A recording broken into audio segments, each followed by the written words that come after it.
America ప్రజలు అర్థం చేసుకోవాలి, ఎవరి కోసం ఈ యుద్ధం. అమెరికా ప్రజలారా, మీతో మాకు ఏం శత్రుత్వం లేదని ఇరాన్ ప్రెసిడెంట్ చెప్తానమాట. ఇరాన్ మీద ఏకపక్ష దాడులను ప్రారంభించి ఆ దేశ సుప్రీం లీడర్ అమీద్ ఖలీన్ తదితరులను పలుకొన్న తర్వాత ట్రంప్ ఇరానీని ఉద్దేశించి ఒక పిలిపిచ్చారన్నమాట. కొన్ని తరాలుగా కానీ రాని అవకాశం మీకు కల్పించాం, ప్రభుత్వం ఈ చేతుల్లో తీసుకుని అని పేర్కొన్నారు. అయితే ఆయన ఊహించిన దానికి భిన్నంగా ఇరాన్ ప్రజలు తమ ప్రభుత్వం వెంట నిలబడ్డారు. అందుకే ఆ దేశం అమెరికా ఇజ్రాయెల్ సంయుక్త దాడి ఎదుర్కొంటుంది. ఇరాన్ ప్రజలు ఇరాన్కి సపోర్ట్గా ఉన్నారన్నమాట. అందుకనే అమెరికా ఇజ్రాయెల్ దాడులను ఎదుర్కొంటుంది. మరోవైపు ఇరాన్పై యుద్ధాన్ని వ్యతిరేకిస్తూ అమెరికాలో పలు నగరాల్లో ప్రజలు భారీ ఎత్తున నిలుస్తున్నారు.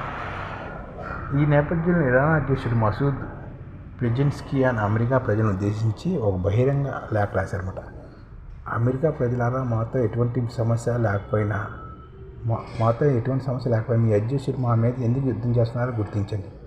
ఆయుధ కంపెనీల కోసం, ఇజ్రాయెల్ కోసం యుద్ధంలో దిగారు మీ అధ్యక్షుడు. మీ సైనికుల ప్రాణాలను బలి పెడుతున్నాడు. మీరు కట్టిన పన్ను నీళ్ళలాగా ఖర్చు చేస్తున్నాడు మీ అధ్యక్షుడు. సాధారణ ప్రజలైన మీతో మాకు ఎటువంటి శత్రుత్వం లేదని అతను పేర్కొన్నమాట. 3 పేజీల లేఖలో ఇరాన్ ప్రాచీన నాగరికత, నేటి పరిస్థితులు వరకు స్థూలంగా సూటిగా తన అభిప్రాయాన్ని ఇరాన్ అధ్యక్షుడు వెల్లడించారు. మానవ చరిత్రను ఎప్పటికీ కొనసాగుతున్న అతి ప్రాచీన నాగరికతల్లో ఇరాన్ నాగరికత ఒకటని, చారిత్రాత్మకంగా, భౌగోళికంగా, సైనికపరంగా మాకు అనుకూలతలు ఉన్నప్పటికీ మేము మా ఆధునిక చరిత్ర ఏనాడు ఇతర ప్రాంతాల ఆక్రమణకు, ఆధిపత్యానికి, యుద్ధానికి దిగలేదని, అదే సమయంలో మా మీద ఎవరైనా దాడులు చేస్తే వాటిని ప్రతిసారి విజయవంతంగా తిప్పికొట్టామని, మాకు ఏ దేశంలో శత్రుత్వం లేదని, అంతేకాదు ప్రభుత్వాలకు పాలించే ప్రజలకు మధ్య తేడా ఉందన్న విషయంలో ఇరాన్ ప్రజలకు స్పష్టత ఉందని, ఇది మా సంస్కృతిలో మా సమిష్టి చేతనలో ఒక భాగమని, కాబట్టి ఇరాన్ శత్రువుగా చూడడం అనేది చారిత్రాత్మకంగా చూసినా, ప్రస్తుత పరిస్థితి ప్రకారం చూసినా సరైనది కాదు. అయినప్పటికీ సైనిక ఆధిపత్యం, ఆయుధ పరిశ్రమ, వ్యూహాత్మక మార్కెట్ మీద నియంత్రణ కోసం కొన్ని బలీయమైన శక్తులు ఇరాన్ను బుజ్జిగా చూపెడుతున్నాయని, లేని శత్రువులు ఉన్నట్లుగా సృష్టిస్తున్నాయని ఇరాన్ అధ్యక్షుడు చెప్పారన్నమాట. అమెరికా ఒక దేశంగా ఆవిర్భవించి నేటి వరకు ఇరాన్ ఆ దేశం యుద్ధాన్ని దిగలేదని, అయినప్పటికీ ఇరాన్ చుట్టూ అమెరికా భారీ స్థాయి సైనిక దళం మేరించిందని, సైనిక స్థాయి నెలకొల్పిందని ఇరాన్ ప్రెసిడెంట్ పెజెన్స్కియాన్ గుర్తు చేశారు. ఇరాన్ తన వనరును జాతీయం చేసుకోవడాన్ని అమెరికా 1953లో అడ్డుకోవడంతో ఇరాన్ ప్రజాస్వామీకరణ ప్రక్రియ నిలిచిపోయి దేశంలో నియంతృత్వ పాలన నెలకొందన్నమాట. 1979లో నాటి ఇస్లామిక్ గ్రూపులు తదనంతరం పరిస్థితి వివరిస్తూ, ఆధునిక ప్రపంచ చరిత్రలో ఏ దేశం మీద లేనటువంటి సుదీర్ఘ విస్తృత ఆంక్షలు తమ మీద అమెరికా విధించిందని ఇరాన్ అధ్యక్షుడు చెప్పారన్నమాట.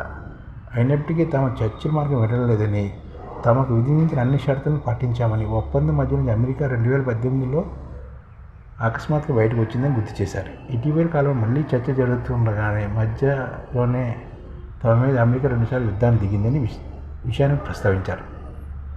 స్కూళ్ళ మీద దాడి చేసి చిన్నపిల్లలు హత్య చేయడము, క్యాన్సర్ చికిత్సా కేంద్రాన్ని ధ్వంసం చేయడం వల్ల అంతర్జాతీయ అమెరికా పరిస్థితి దిగజారింది తప్ప ఆ దేశానికి ఒరిగేదేమీ లేదని ఆయన చెప్పుకొచ్చారన్నమాట. ఈ యుద్ధం ఎందుకు చేస్తున్నారు అమెరికా ప్రజలు అర్థం చేసుకోవాలని చెప్పారన్నమాట.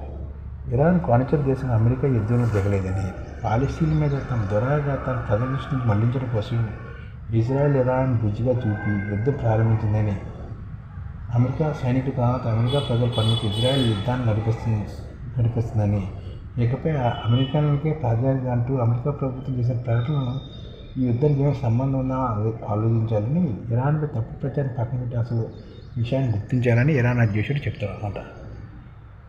ఈ విధంగా ఇరాన్ అధ్యక్షుడు అమెరికా ప్రజలను ఉద్దేశించి చెప్తున్నారన్నమాట. ఇరాన్ చాలా పాతదని, అది ఏ దేశంపై దాడి చేయలేదని గుర్తుంచుకోవాలని, ఒక సైనిక లాబీల కోసం అమెరికా అధ్యక్షుడు ఇజ్రాయెల్ పనిచేస్తున్నాయని చెప్పుకుని వచ్చారన్నమాట.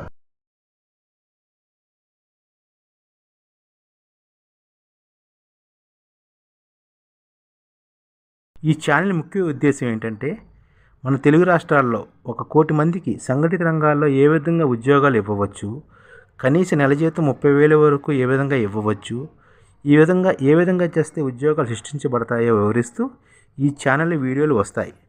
అలాంటి వీడియోలు మీకు కావాలంటే మన ఐడిఎఫ్ భాస్కర్ ఛానల్ని సబ్స్క్రైబ్ చేసుకోండి. ఐడిఎఫ్ అంటే ఇండియన్ డెవలప్మెంట్ ఫోర్స్. ఈ వీడియోలు చూసిన తర్వాత మీకు నచ్చితే లైక్ చేయండి, మీ ఫ్యామిలీ మెంబర్స్కి షేర్ చేయండి, మరియు మీ ఫ్రెండ్స్కి షేర్ చేయండి. Thank you. నమస్కారం.